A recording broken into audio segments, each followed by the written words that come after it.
Western leaders, Prime Minister Stephen Harper and German Chancellor Angela Merkel among them, seem to be warning of further Russian provocation, raising the notion of a new Cold War. Joining us now for more, in Chicago, Illinois, via Skype, John Mearsheimer, professor of political science at the University of Chicago, and with us here in studio, Janice Stein, TVO's foreign affairs analyst and professor at the Munk School of Global Affairs.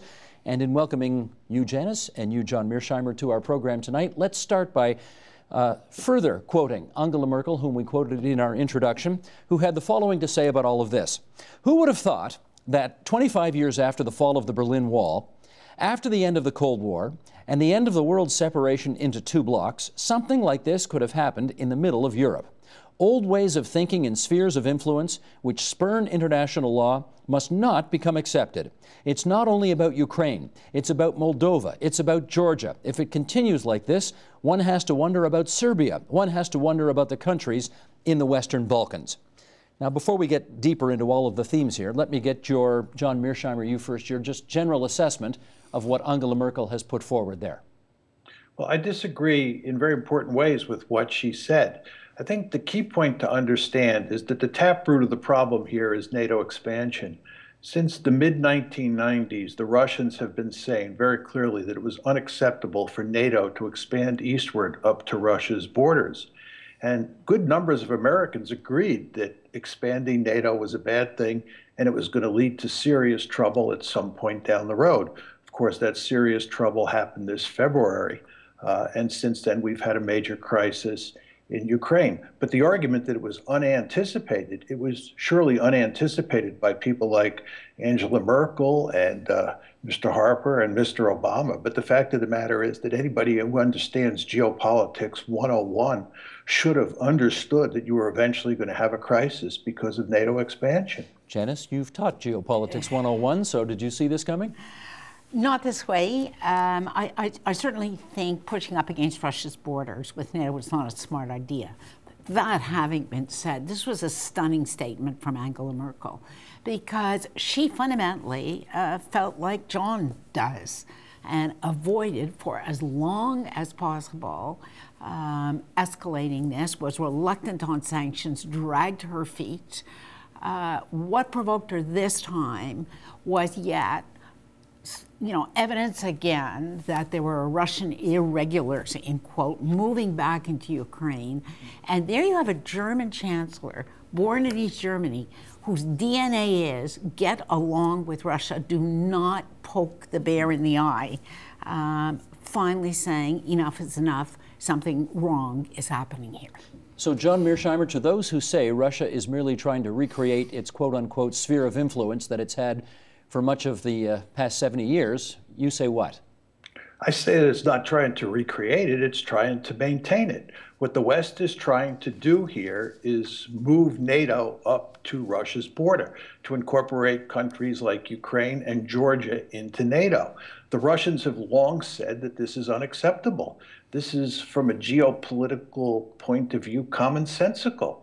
And again, it's hard to believe that the West, and especially the United States, are bent on making Ukraine a Western bulwark. The Russians have said very clearly it's not going to happen. And what they're in the process of doing now is not trying to conquer Ukraine. They're in the process of wrecking Ukraine.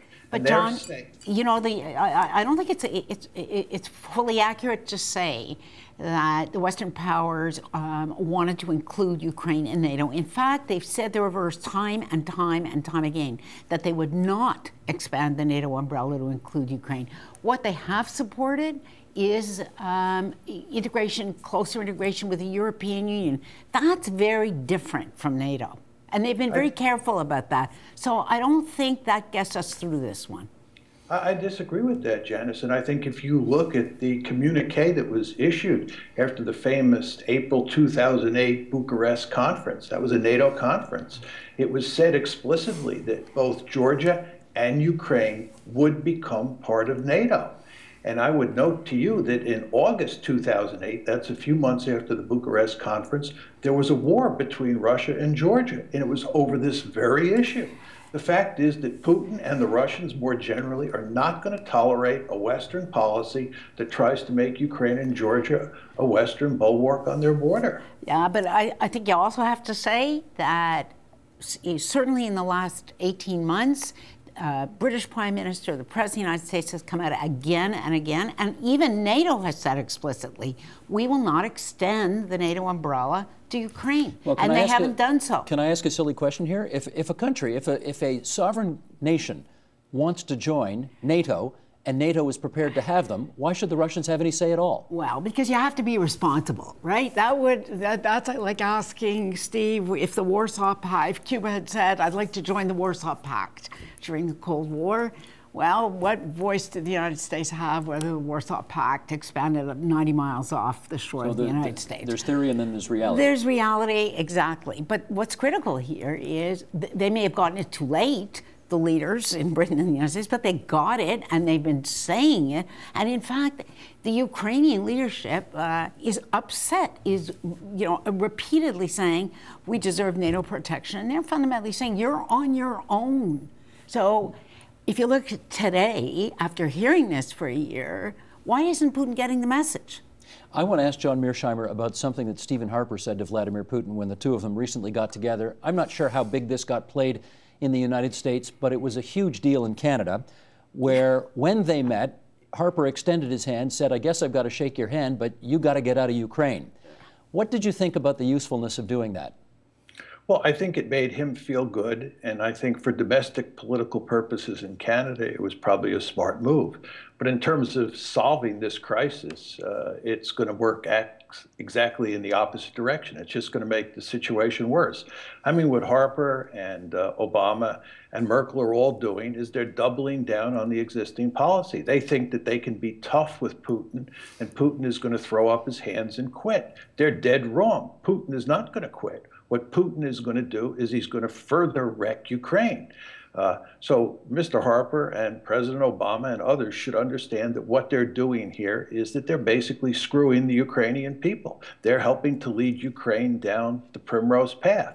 The fact is we're going to do nothing of any consequence, as Janice said, to help the Ukrainians. So we ought to stop telling them that they can, take a stick and poke it in the bear's eye. They can't do that. They live next door to a gorilla. And when you live next door to a gorilla, you have to be very careful as to how you deal with that gorilla. And the Ukrainians have not been careful. And that's in large part due to the fact that, again, they've been led down the primrose path by the West. So, Janice, the Prime Minister of Canada sticks out his hand and just shakes hands with Putin and says nothing? No. I mean, where we're all agreed here is that the West is going to do nothing to help Ukraine. But there's a lot of room between doing nothing with force and just turning a blind eye, effectively, because there was an election in Ukraine. The Russians call it a coup. The Ukrainian leadership calls it an election. It's clear that at least half of Ukraine, Western Ukraine, is not satisfied with the status quo. Reasonable people sit down and work out an arrangement for Ukraine, like neutrality or something like that, which recognizes the divisions between the two halves. And let's not forget here, the United States, Russia, and Britain in 1994 guaranteed Ukraine's borders in writing when they gave up nuclear weapons. So for the British and the United States just to turn their back when the Russians are clearly sending irregular forces over the border, and as John just said, wrecking Ukraine would not do much for the credibility of those sets of leaders, for sure. Here's what Angela Merkel had to say back in September about much of this. She said, I don't see any change at the moment regarding Russia's position. We needed 40 years to overcome East Germany. Sometimes in history, one has to be prepared for the long haul and not ask after 4 months if it still makes sense to keep up our demands. That's a kind of a, Professor Mearsheimer, a longer view of history. Do we need to take a bit more of that into account at this moment in time?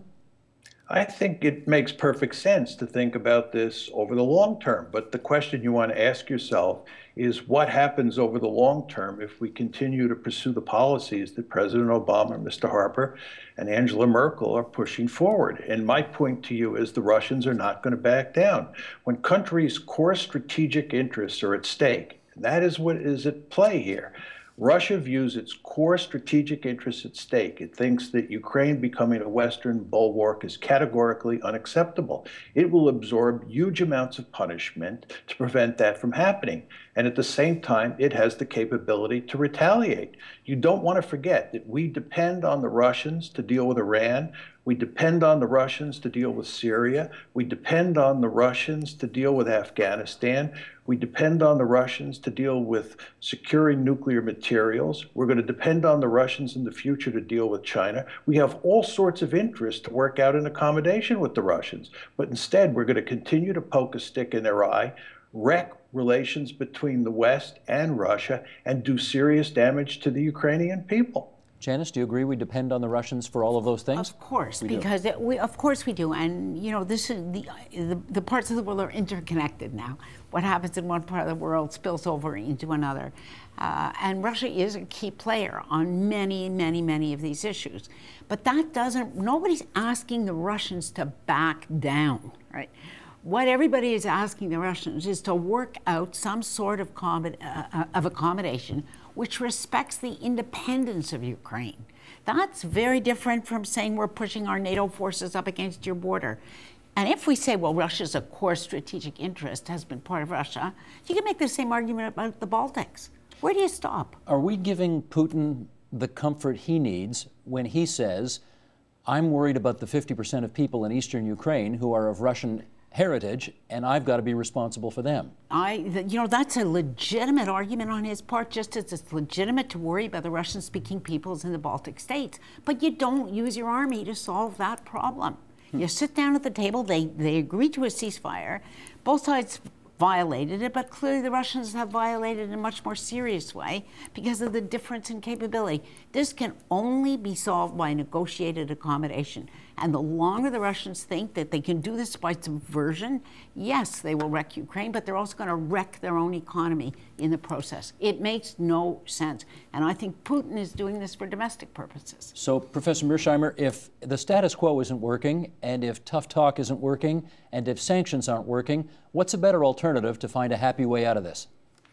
What's amazing here, Steve, is I actually think there's a rather simple solution to this problem, and that is to create a neutral Ukraine, a neutral Ukraine that's effectively a buffer state between NATO on one side and Russia on the other side. And what we should do is say explicitly that there's going to be no NATO expansion, take it right off the table. And then what we ought to do is go to great lengths to work out some sort of economic arrangement involving the Russians, the Americans, the EU, and the IMF that's designed to get Ukraine back on its feet economically. But John, and then we've over already time, done all that. We have not. Yes, we have. In fact, we've said no, we will not extend the NATO guarantee to Ukraine.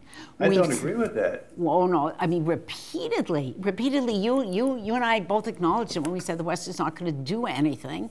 And effectively, they said NATO will not extend up to, we will not include Ukraine in NATO. They've said it repeatedly over the last 6 months. So we've done that. I don't agree with that. You know, when we talk about and I agree with you, if we talk about an agreement between Russia, the European Union, the United States, which opens economic opportunities for Ukraine, I don't think anybody would have an objection to that. No, this crisis was precipitated. But that's different from where we are now. This crisis was precipitated in the fall of 2013, when the EU and Russia were both competing to work out some sort of economic arrangement with Ukraine. That's right. And the Ukrainian leader decided to go with the Russians and not with the Europeans. But in the context of those discussions, the Russians told the EU that they would work with the EU to put together some sort of big economic package that would work to Ukraine's advantage. The EU simply told the Ukrainians they had a simple choice. They could either work with the EU or work with the Russians. They snubbed the Russians. The EU and the West more generally has had very little interest in working with Putin. And this is a huge mistake because Putin holds most of the cards in this case. And as I said before, we're doing nothing but making the situation in Ukraine much worse, and we're poisoning over the long term Western-Russian relations, which doesn't work to anybody's advantage. I just find it hard to believe that we're being so foolish here. Well, let me ask the follow-up on this issue of a neutral Ukraine. A neutral Ukraine may satisfy Russia. It may satisfy some elements in the West. I guess the question is, does it satisfy the needs or the wants of the Ukrainians? Is that what they want? Well, there's 2 points to make. One, from their point of view, it's the best possible outcome because then their country won't be wrecked. And I find it hard to believe that if you had a choice between a neutral and prosperous Ukraine on one hand and a wrecked Ukraine that's part of the West on the other, you wouldn't take the former over the latter. But the second point is we in the West have a right to tell the Ukrainians that they can want what they want, but they can't become part of NATO and they can't become part of the West because we have a vested interest in having good relations with the Russians, and we're not going to poison those relations by trying to make Ukraine part of NATO. Is a neutral Ukraine, Janice, a viable option in this case? You know, a neutral Ukraine, I think, will be the ultimate result of some process of political accommodation that's way down the road, Steve. So that I don't think is the issue. Nor, and John has a fair point, that the European Union did not reach out. They could have brokered a compromise with Russia where it wasn't either or. The deeper issue is that right now, Putin has the bit between his teeth. It is strengthening his domestic popularity. He's not the only leader who does things for domestic political reasons, but this is a big part of it. This is a declining, aging Russia with a petrodollar economy that is itself acting in a very foolish and irresponsible manner instead of looking genuinely for a political solution. Well, here's what the chief foreign affairs commentator for the Financial Times has to say about all of this, about Putin's motivations and the warning of possible nuclear threats as we go forward. Mr. Putin seems to adhere to what Richard Nixon called the, quote, madman theory of leadership. The former U.S. president explained, quote, if the adversary feels that you are unpredictable, even rash, he will be deterred from pressing you too far. The odds that he will fold increase greatly. President Putin may be right in calculating that by putting the nuclear gun on the table, he can always out-madman Barack Obama, the coolly rational U.S. president. Okay, let's get your feedback on that one. John Mearsheimer, is Putin playing the so-called Nixonian madman card here? No, I don't think there's any evidence that he is a madman or anything close to being a madman, and I don't think he's playing the madman card, at least at this point in time. I think if he gets desperate enough, he may play that card, but he hasn't done it up to now. Basically, what he has done is correctly reminded the West that Russia has thousands of nuclear warheads, almost all of which are targeted at the West. And if the United States and its European allies continue to cause him enormous trouble, they should understand that there's always a possibility of conflict, and that conflict may escalate to the nuclear level. He's correct. And it's, I think, good that he reminded the West about what they're dealing with here. I think the idea that you're going to pick a fight with a declining country, I agree with Janice here. Russia is a declining country. Its population is shrinking. It's basically a giant gas station, but it does have a lot of nuclear weapons, which are aimed at us. And when great powers get scared, they sometimes do wild and crazy things. So we ought to be really careful in this case. Janice, the madman card? Yeah, I don't think so. He's playing the tough guy, you know, with the glint in his eye. It's almost the gunslinger card, not the madman card. Nevertheless, it is not a good idea to invoke nuclear weapons. That's not a credible threat, frankly. It doesn't really rattle anybody's cage, nor should it rattle anybody's cage. And it's a diversion, again, from the need to say, you know, if the West is not going to be able to move forces up to my border, NATO forces and a NATO guarantee, I'm not going to succeed either by sending Russian paramilitary forces into Ukraine. The price is too high. You have to look for a political solution here, Steve. Here's what Vladimir Putin had to say about all of this just a few days ago. The restrictions imposed on some Russian companies on purchasing certain goods from Western countries, from Europe and the United States, have induced us to produce these goods ourselves. Yeah. The comfortable life, when all we had to do was produce more oil and gas and to buy everything else, is a thing of the past. John Mearsheimer, do you think these comments show that Russia is prepared to basically accept the sanctions, find a way to maintain growth and produce what it needs within its own borders, and essentially say, the heck with all the rest of you? I don't think they have any choice at this point but to accept sanctions for the foreseeable future. I think their only hope is that these sanctions and Russia's counter-sanctions caused serious economic problems in the West. And as a result of all that, the West begins to back away from sanctions. You want to remember that these economies in Europe are highly interdependent. I believe Janice made that point before. She's absolutely correct. So if you cause a lot of trouble in Russia, and Russia puts counter-sanctions on the West, this could cause a lot of economic trouble in the West. And one wants to remember that the EU is a sick economy. And if there's big trouble that comes out of the Russian-Ukrainian situation, it could have a big negative effect in Western Europe. And that could give the West Europeans incentives to end all this sanctions badness. But I believe there needs to be a diplomatic solution here, which ends up creating a neutral buffer state called Ukraine. So I agree with Janice on that point. But I think we're heading in the opposite direction because we are putting tough sanctions on him and we're showing no signs of taking them off. And as long as that's the case, he's not going to cave in.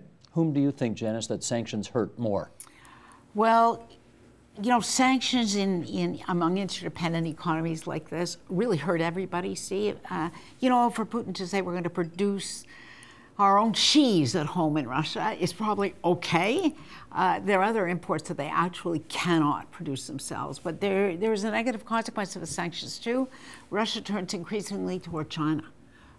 Both for export markets of natural gas and commodities and for import from China. So you reorient a historic trading pattern, which is not in the long-term interest of anybody, really.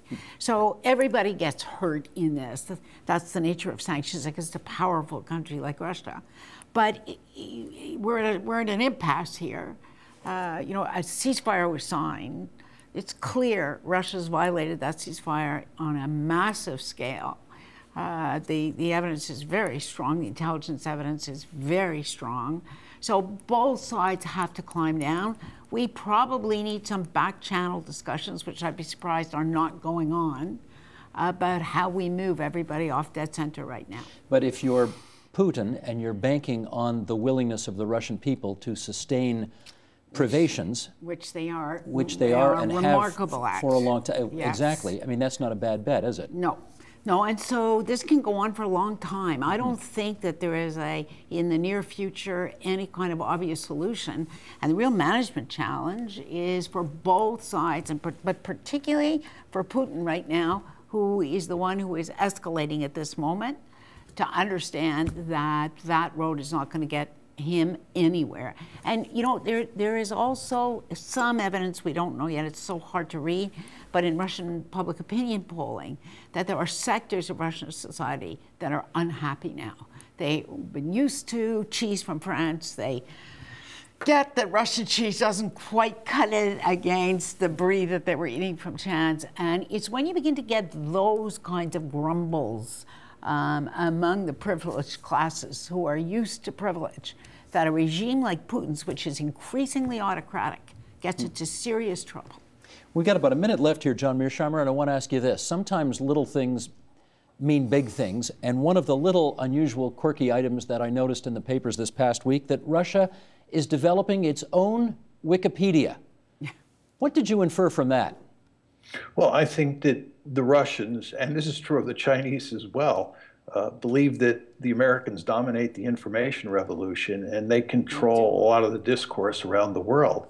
And in controlling the discourse, the Americans paint themselves as the good guys and the Russians and the Chinese and lots of others as the bad guys. And what they'd like to do is fix that situation. And what you do in cases like that is you invent your own version of Wikipedia. So I think that's what's going on here. So what are we going to call this thing? I don't know what what's it's the called. new Wikipedia? I know what the Chinese, you know, is Weibo for chats. That's what it's called. But I'm sure the Russians will come up with a equally good name. But you know, again, of course, the Russians dominate the digital world. The Americans. Yeah. Why is that? Because they have an open economy, which allows room for creativity and invention. The Russians, you know, paid a big price for that once in the 1980s. Is Putin going to do this to Russia again? That's the bigger question here. I want to thank both of you for coming in tonight and helping us out with this. John Mearsheimer, Professor of Political Science at the University of Chicago. Great to have you on the program again, sir. And My Janice pleasure. Stein, Director of the Munk School of Global Affairs. Janice, thanks to you as well. Lovely to be here. Support Ontario's public television. Donate at tvo.org.